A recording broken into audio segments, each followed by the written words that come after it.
दरीचे में खुश आमदीद। हसास इंसान डिप्रेशन का जल्दी शिकार होता है। कभी हमने सोचा कि ज़हनी अमराज क्यों पैदा होते हैं? हम में से अक्सर इसको बीमारी ही नहीं समझते।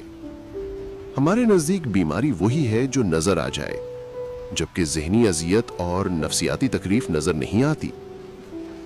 डिप्रेशन का पहला शिकार सेंसिटिव इंसान होता है, और ख़ास तौर पर वो इंसान जो अपनी कैफियत का इजहार भी ना कर सकता हो। 3 चीज़ें मेंटल स्ट्रेस बढ़ाने में अहम किरदार अदा करती हैं: रोज़गार, मोहब्बत और इंसानी रवैये।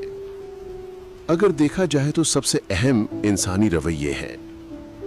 ऑफिस में एक बॉस का रवैया, एक दोस्त, महबूब, वालदैन या ससुराल का बर्ताव, कोई न कोई आपको अजियत देने में अपना किरदार अदा कर रहा होता है और आप हिडन डिप्रेशन का शिकार होते चले जाते हैं।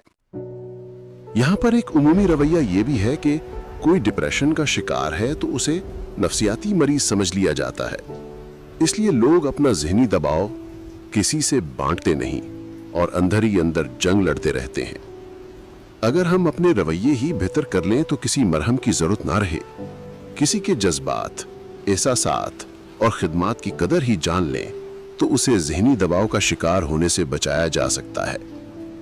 ये बात बड़ी दिलचस्प है कि डिप्रेशन का बायस आपके करीबी रिश्ते ही बनते हैं, वो किसी और को ये एजाज हासिल करने नहीं देते। ये थे आज के दरीचे। लफ्जों और एहसासात का ये सफर यहीं नहीं रुकता। अगली रोशनी तक खुदा हाफिज।